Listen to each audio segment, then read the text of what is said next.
Thank you for welcoming me here. I'm not a singer, so we're not going to end this with a song, I'm afraid. But the birds that I work on do sing. Now, I am from Auckland, and I grew up in West Auckland. I grew up in Henderson, and I had mangroves in my backyard. And so being part of the Hauraki Gulf had always been very important to me. Of course, then I went off overseas and did all sorts of things and came back to New Zealand. And so I've always loved birds and bird song, and combining that with what the Hauraki Gulf offered gave me an opportunity to explore all sorts of science and particularly cultural evolution. So I'm going to talk to you about two projects today. But before I do, I'm going to put this up. Just as a reminder that how this kind of happened for me really was when I came back to New Zealand after being overseas for so long.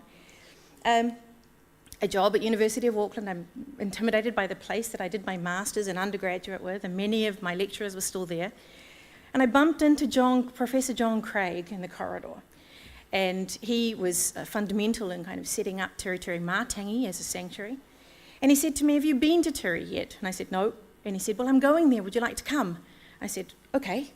And he said, "Well, we're going this afternoon in a helicopter." I thought, wow, New Zealand science is amazing. So we ended up going out to Te Matangi and landing on the island in a helicopter. And as soon as I stepped out and the helicopter had stopped making its noise, I was just stunned by the bird song. And this was winter. And I had been for more than 10 years in the Northern Hemisphere where it's quiet in the winter, where the songbirds leave, where only males sing, and this whole kind of coming back to New Zealand and realising that birdsong in New Zealand is really different to the Northern Hemisphere was really great. Now, I've also put this slide up because I've just recently been at a big bird conference that runs every 4 years. It was in Vancouver. And we were very fortunate with Margaret Atwood, the author, was one of our speakers. And she gave a fantastic speech about environmental issues and conservation. But she also mentioned 3 great stories, conservation successes, and one of them was Te Matangi. And every New Zealander that was in the audience, we were just so proud. It was so fantastic a moment.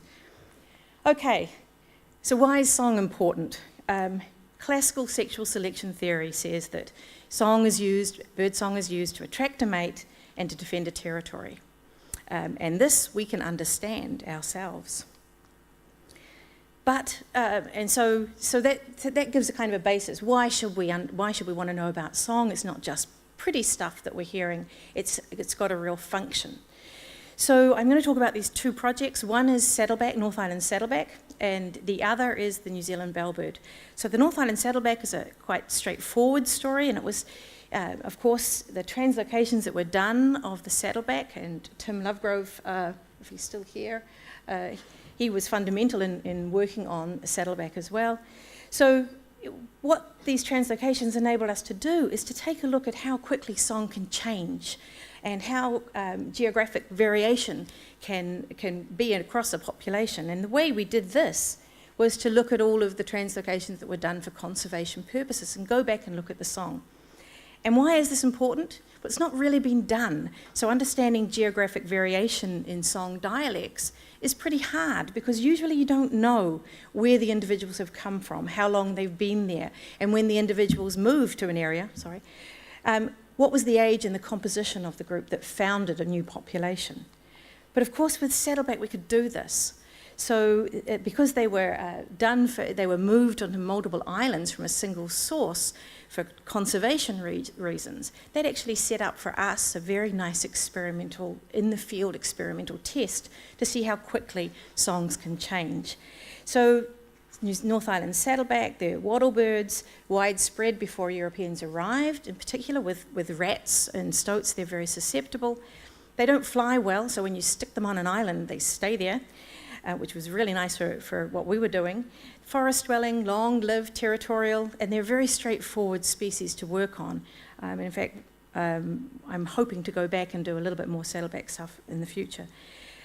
This is a little bit out of date. The number of translocations is greater than this now, but all these translocations gave us a nice design to work with.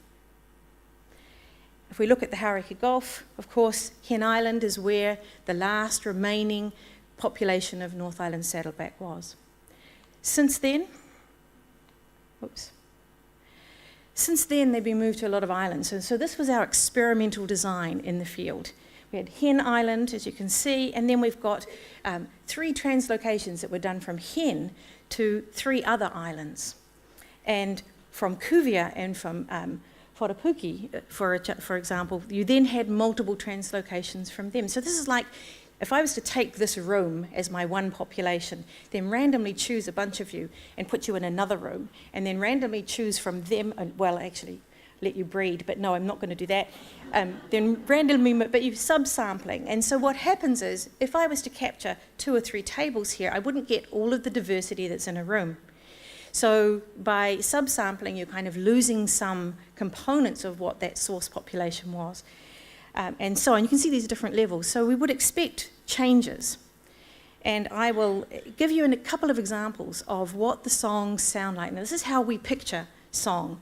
So what we have is time along the horizontal axis, and then we have frequency on the vertical axis. And the darkness of the colour tells you how loud it is. So this is the first one. This is Hen Island.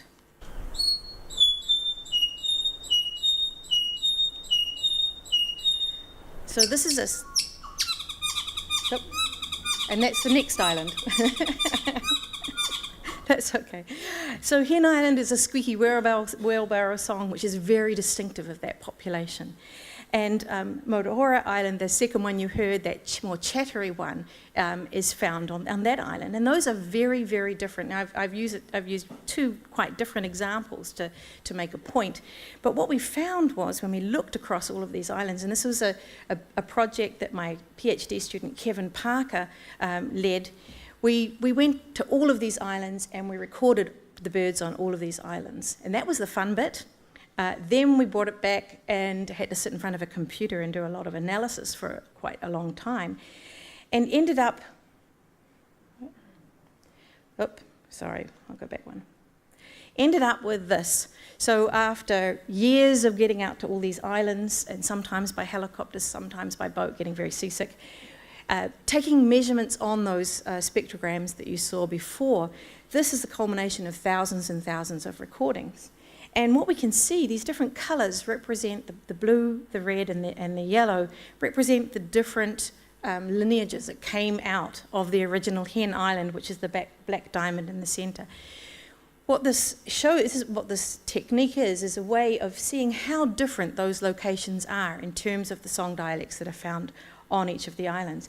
And what you see is that it's all over the place. So you've got these lineages that have come out and separated very quickly.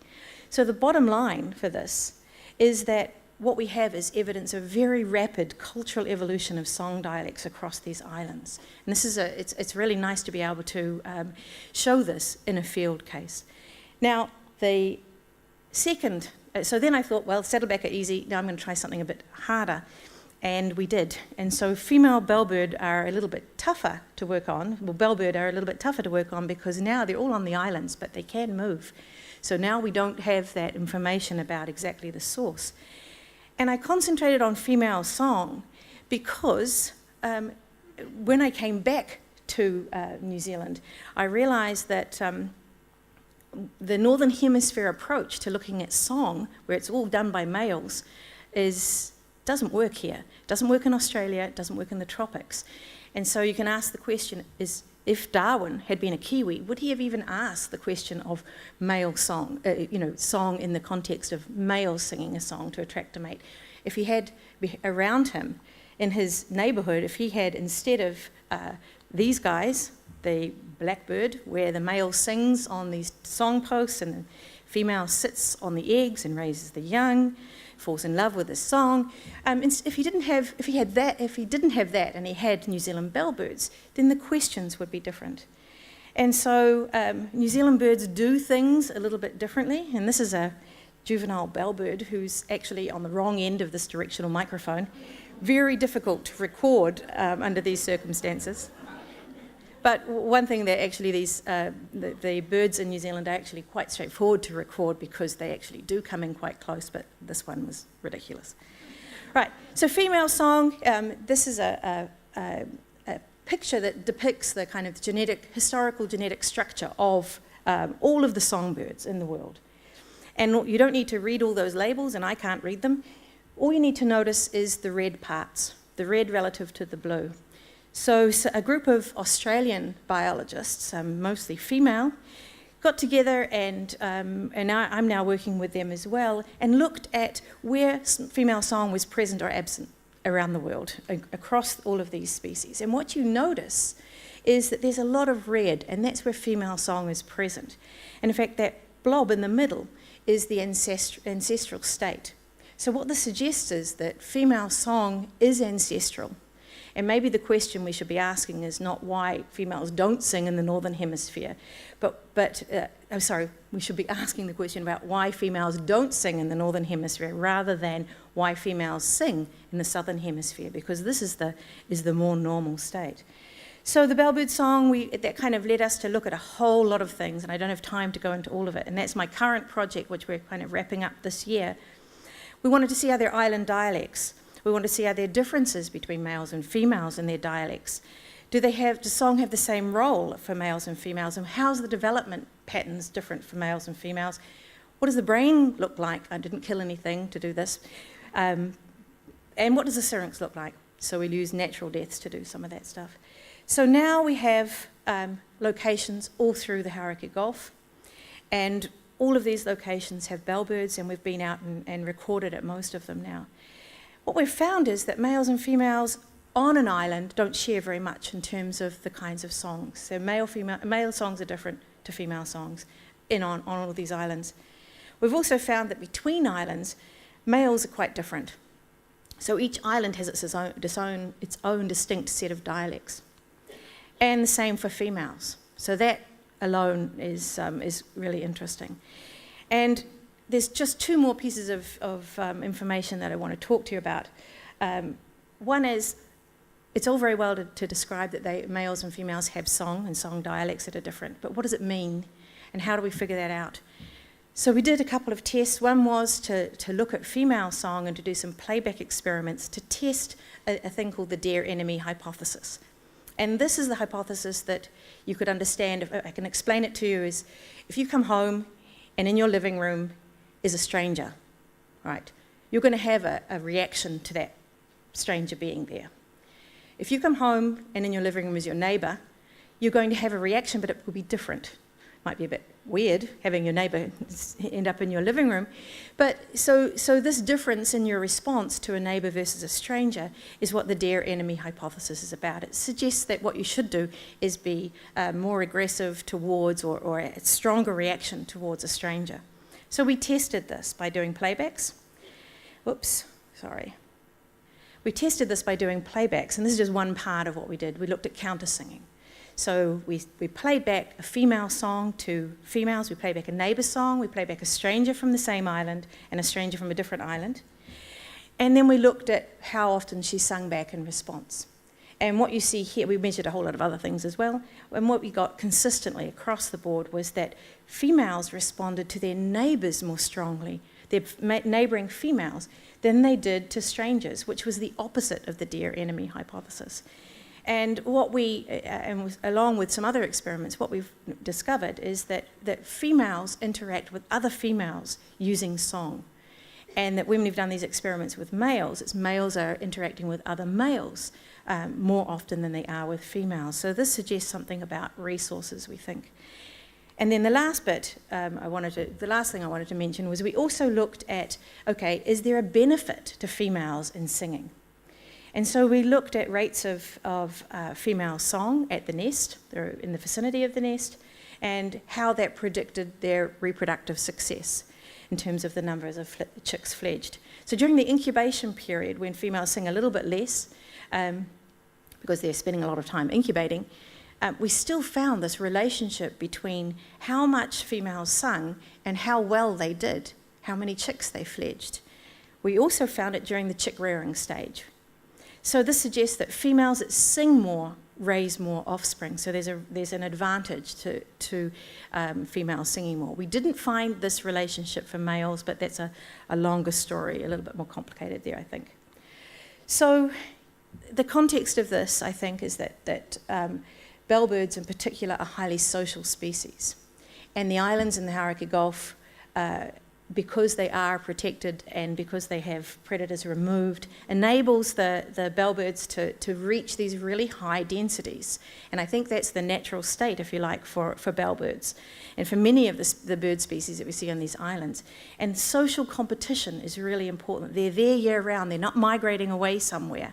So they're there year-round, and they've got to find resources year-round. And they use song as a way of competing with each other for these resources. So social environment is really a key mediator in what's going on in the life history of bellbirds.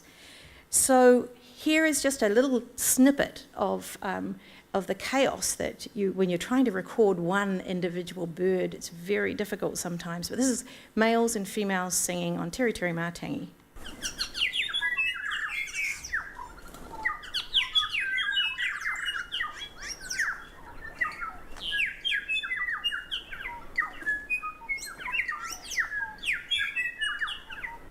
And it gets a lot more chaotic than that, but that's males and females. And when I play that in the Northern Hemisphere and I say, well, that's winter singing, and it's males and females, and they just kind of go, oh, really?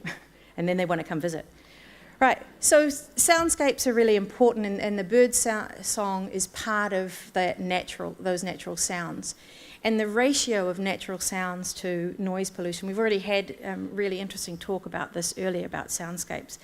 But that ratio is a really important thing to think about. And what happens with these islands, when you have islands that have a loss of biodiversity, you get this degradation of the soundscapes and a swing towards less natural sounds. And you probably see less natural is the wrong word, but you probably see less of the behaviours that the species have evolved in the history that they've evolved with.